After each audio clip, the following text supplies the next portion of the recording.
Good afternoon, everyone. I am Mrs. Blet Stephanie Tinga Pasilan. I am currently teaching at Bantayan National High School. I am the first reporter of Group 2. Then the topic assigned to us is about theory and practice of foundations of effective technology integration models. Let's define first what is technology integration. So technology integration is the use of technology resources such as computers, mobile devices like smartphones, tablets, digital cameras, social media platforms, the internet, and others in daily classroom practices and in the management of a school. Successful technology integration is achieved when the use of technology is routine and transparent. It must be accessible and readily available for the task at hand, and it must be supporting the curricular goals and helping the students to effectively reach their goals. The Technology Integration Matrix, or TIM, provides a framework for describing and targeting the use of technology to enhance learning. The TIM incorporates the 5 interdependent characteristics of meaningful learning environments, such as active, collaborative, constructive, authentic, and goal-directed. Here are the 5 levels of technology integration. The first one is the entry level. The teacher here begins to use technology tools to deliver curriculum content to students. Then the second one is the adaptation level. The teacher here directs students in the conventional and procedural use of technology tools. Then third one, adaptation level. The teacher facilitates now the students in exploring and in independently using technology tools. Then, in infusion level, the teacher provides the learning context and the student chooses the technology tools to achieve the outcome. Then the last one is the transformation level. The teacher encourages the innovative use of technology tools. Then the technology tools are used to facilitate higher order learning activities that may not have been possible without the use of technology tools. Then let's have the learning theories as basis for integration models. So the models are the direct instruction and constructivist instruction being integrated. Under the direct instruction, we have learning is transmitted knowledge, while in constructivist instruction, the learning here is constructed knowledge. Then in direct instruction, the teaching should be teacher-directed and well-structured, while in constructivist instruction, the teaching should be meaningful. Then the instruction under the direct instruction is sufficient. Then under the constructivist instruction, the instruction here is student-centered. Then the needs and problem addressed under the direct instruction are individual pacing and remediation, making learning paths more efficient. We have performing time-consuming and labor-intensive tasks. Then the last one is providing self-instructional opportunities. Then the needs and problem addressed under the constructivist instruction is addressing motivation issues through interactive activities. Then we have also learning how to work together and problem solving. Then the last one is using high-level and low-level skills at the same time.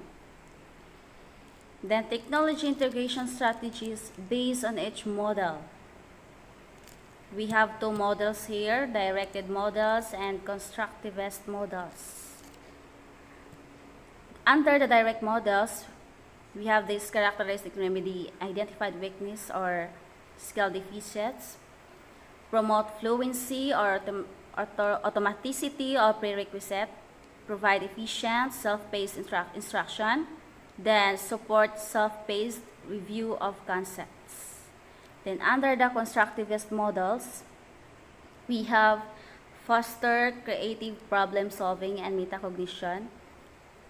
Constructivist models also allow for multiple intelligences. Then it builds mental models and increase knowledge transfer. And also it fosters group cooperation. These two models were being integrated and come up with these following characteristics. Both generate motivation to learn, both optimize care personnel and material resources, both also remove logistical hurdles to learning, and both also develop information literacy and visual literacy skills.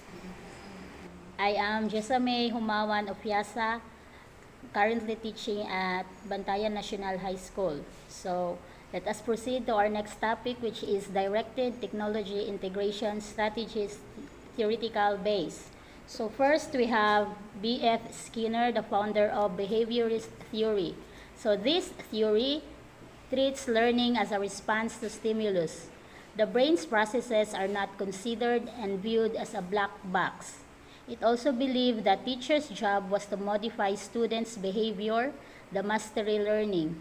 So in teaching and learning, it is a process of conditioning students to properly react to stimuli.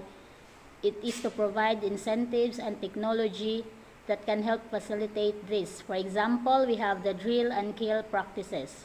Next, we have information processing theory, or the cognitivist theory by Atkinson and Schifrin. So this is a learning theory that focuses on brain functions and how information is processed, stored, retrieved, and applied. This believe also that minds as a computer and sensory registers. Next, we have Robert Gagne, the founder of cognitive behaviorist theory. So the model of instructional design is based on the information processing of models of the mental events that occur when adults are presented with various stimuli, and focuses on the learning outcomes and how to arrange specific instructional events to achieve those outcomes. So we have the events of instruction. It can be used in designing lesson plans, gaining attention of the students, and informing the learners of the objective. Then we have the managing the complexity of teaching.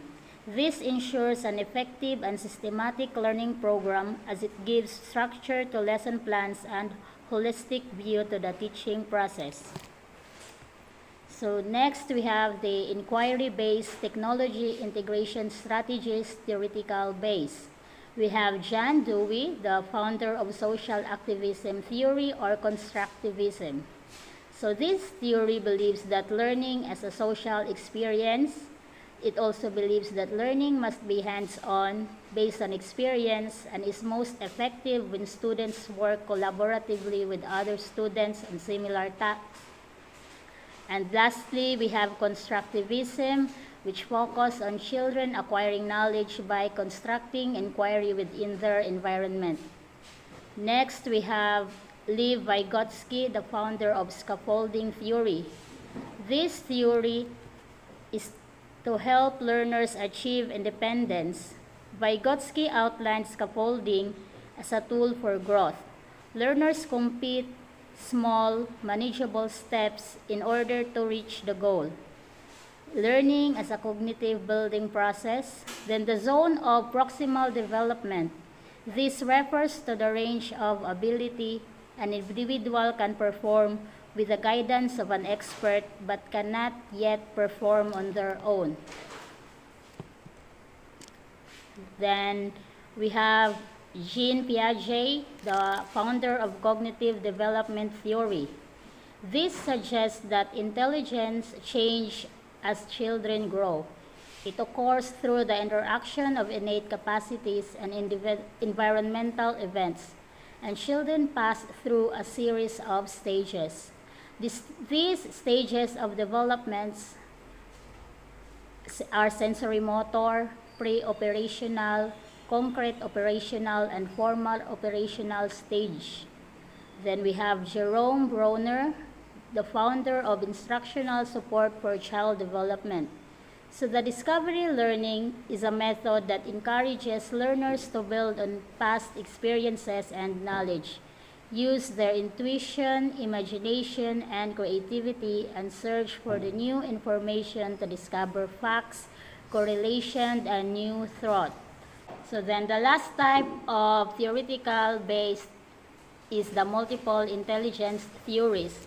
This proposes that people are not born with all the intelligence they will ever have. So there are 8 different types of intelligence. We have the linguistic, the logical or the mathematical, we have the spatial, the bodily, kinesthetic, musical, interpersonal, intrapersonal, and naturalist. So Gardner writes that we may all have this intelligence, but our profile of this intelligence may differ individually based on genetics or experiences. So the role of intelligence in learning is the effectiveness of learning that is conditioned by the degree of intelligence. Learning also is impossible without intelligence. I am Emily Lasala Ocampo, currently teaching at Bantayan National High School. As a continuation of our report, next is the essential conditions for technology integration. Under effective technology integration, the first one is shared vision for technology integration. Next, standards and curriculum support. Third, required policies. Then fourth, the trained personnel. Fifth, access to hardware, software, and other resources. Six, appropriate teaching and assessment approaches. Then the last one is the technical assistance. National Education Technology, or the NETS, for teachers. A teacher's ability to use technology to good advantage is determined in large part by whether the school district and or school have provided essential conditions for effective technology integration. Under shared vision for technology integration, first, coordinated school and district planning and involvement of teachers and other personnel at all levels. Then, budget yearly amounts for technology purchases and make funding incremental. Then, emphasize teacher training. Then, match technology to curriculum needs. Then, the last one, keep current and build in flexibility. Under standards and curriculum support, NETS for students, 21st century student outcomes, and the ICT framework identify higher order thinking skills and digital citizenship as critical for lifelong learning and productivity in our emerging global society. Students learn these technology standards in the context of their content area coursework, rather than as a separate subject area. Therefore, it is critical to situate technology skills in content area curriculum in ways that support both the subject area content and the technology skills. Under standards and curriculum support required policies. The first one, internet use policies, legal or ethical use policies, policies to ensure equity, financial assistance, incentive, and accountability policies. Under access to hardware, software, and other resources. The first one, finding funding. Then, for purchasing hardware and software, the last one is setting up and maintaining physical facilities. Next, scale trained personnel. Then the first one, hands-on integration emphasis, training over time, modeling, mentoring, and coaching. The last one, post-training access. I am Shashel Quizon Layesi, currently teaching at Bantayan National High School, and in continuation with the report with the essential condition for technology integration, let us talk about the technical assistance. Each teacher needs training in simple troubleshooting procedures, such as what to do if a computer says a desk is unreadable. Teachers should not be expected to address more complicated diagnostic and maintenance problems. However, nothing is more frustrating than depending on access to a computer to complete an important student project only to discover that it is broken or malfunctioning.